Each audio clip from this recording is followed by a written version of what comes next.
2 days of preparation already in the books for Texas A&M going up to College Station, a place this will be the first time we travel up there to play the Aggies. A very big and physical football team, obviously a Heisman Trophy candidate at quarterback, one of the top offenses in the country. I believe they're number 2 or number 3. And on defense, they have changed what they do defensively to what Air Force did last year with the new coordinator. And they're very aggressive and very multiple in their look. So a tremendous challenge for us and a great college atmosphere. One of our players have been looking forward to all summer. And we're looking forward to getting on the plane, going up and playing football. Coach, it seemed like there was a level of uncertainty before the first game, defensive-wise, and you finally got to see what you saw from the defense. The defense really stepped up. What are you guys going to keep the same type of blitz schemes against A&M? Or what kind of defense do you guys plan on playing against A&M with a scrambling quarterback? Right. We're very multiple defensively, and I think the ability to adjust is really going to help us out as the season goes along. I think what we saw from our defense is just a part of the playbook early in the season. And as you play every single opponent, you prepare in terms of your timeline is the same amount of hours, the same amount of beating time, but certainly your scheme changes as to try to stop certain playmakers on the other football team. So, there's tons of film time put in, tons of game planning time put in, and I think the ability to continue to adjust and change and look different as the season goes on is going to help us out. What particularly about their quarterback does present a problem? He does it all well. He really does. Whenever the ball's in his hand, there's danger because he can throw it, he can run it. He makes stuff out of broken plays. He can scramble. He's comfortable in the pocket. He can run the read stuff. He can run the quarterback run stuff. And at the same time, he's a very big individual, very large human being at about 250 pounds. So he's a triple threat guy. He can do it all. So and he's very well coached. He does know the scheme very well. He goes through his progression in an extremely efficient manner. So he's an all-around complete player. When you go up there to an environment like that against a quality opponent, margin of errors, I'm sure, is very small. Absolutely. The importance of cutting out the mistakes that you had last week. Absolutely. We got to get better at that. We got to get better at us not turning the ball over. Obviously, continue along the lines of creating turnovers. We also have to cut out the penalties, especially the pre-snap ones. Those can put you in bad down situations. And now, of course, communication and focus become that much more important. In a home game, you may be able to communicate verbally on the sideline because you're at your home stadium and the noise isn't a factor. But when you're on the road like that, it's a hostile environment, and it's hard to hear anything that's going on around you. Communication and focus have to be a very big focal point. And you decided to start Wesley Carroll for this game. Can you tell me a little bit about how the decision was made? Well, Wes has done some good things. Both quarterbacks have done some good things. We think that going into this football game and going forward with this season, that he's earned the right to be a starter. Was that decision made off the last game? The decision was made for the first game to be a starter, and we're going to continue with the same decision process. So he's our starter. What about the Wildcat formation? Are you guys going to give T.Y. more opportunities at the Wildcat? You asking for Texas A&M, or are you asking for us? No, I'm asking for you.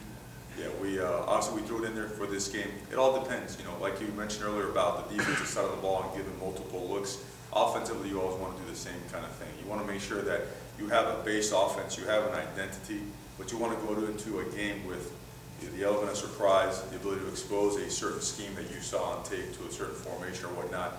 So week by week, when we give up what we do with a T.Y. Hilton or someone else of his caliber, we probably won't give it up in the media, but other plans for our playmakers, yeah, there's a pretty extensive package for our playmakers to do some very different things. Tell me a little bit about Jeff Fuller, wide receiver for Texas A&M. He's a big man. Like it's Rod Johnson's #1. Yeah, he really is. I think he tied the record at A&M this past weekend with one of his touchdowns. I think it's clear to find the type of player he is, and right before halftime, when the entire stadium knows they're going to throw the ball up to him, with the time running out on the clock to go into halftime, and he find a way to go up and get the ball anyways and score a touchdown. So he's a dominant football player, big, physical, fast, can make you miss. He's a complete wide receiver, and certainly we're aware of it. Are there any worries as far as communication level in that type of environment, not being able to hear each other? You practice for it. You practice for it because what you don't want to do is let it surprise you. You don't want to be communicating along a certain mindset. You don't want to practice something throughout the course of the week that cannot be communicated on Saturday. So we're prepared for it. Certainly practicing with noise level today and tomorrow, making our players aware of the heightened level of awareness of communication and how it comes into play in a game like this where the environment is tough. How do you really replicate that? Because I mean, 90,000 people play shakes when they swim. I mean, it's a wild. I've been there before. It's a wild place. Well, in terms of looking up in the stands, that has to be out of the picture. I think every day at practice, that's always a focal point. All attention's on the field, and of course, after every single play, eyes have to go to their assigned places. In terms of the noise itself, between the speakers and the stuff that we set up outside, to overemphasize the fact that, hey, verbally in practice, you're used to maybe hearing a coach bark out a signal at you, bark out a play. That's not the case anymore. You're going to have to be able to communicate with a system that we have installed that doesn't involve verbal communication sometimes. And sometimes it does, but overall, I think we have a good plan for it. We're prepared for it. We're very aware of it, and we're going into it with a good plan. You had to be happy with the way the Lions played last weekend against Rutgers. I'm sorry. The way the Lions played, both the offensive and defensive lines, to sort of open up things for you, both on defense and offense. How important is that for to continue against a team like Texas A&M? Very important. Very important. Texas A&M, they pride themselves, the state of Texas, being a very physical state, a very physical football state, and certainly on both sides of the ball. If you look at the NFL draft for years, it is littered with offensive linemen, and defensive linemen from the state of Texas. So we took a big step this past week. If you'd like to eliminate the penalties, all penalties, but in terms of the physical nature of our play has certainly improved. It has to keep improving for us to be the team that we want to be, and I believe it will. And certainly a game like this, like all games at Tone, it's going to be set up front. We got a big challenge, and we have to come out and ready to play. You've been asked about this before, but since Ash is here, is coming back from 2 of those knees and how he looked last week? Well, at one point he came over the sideline, and that knee brace was completely out of whack. So I was glad to see that the brace was out of whack and not his knee. He's like having a coordinator on the football field.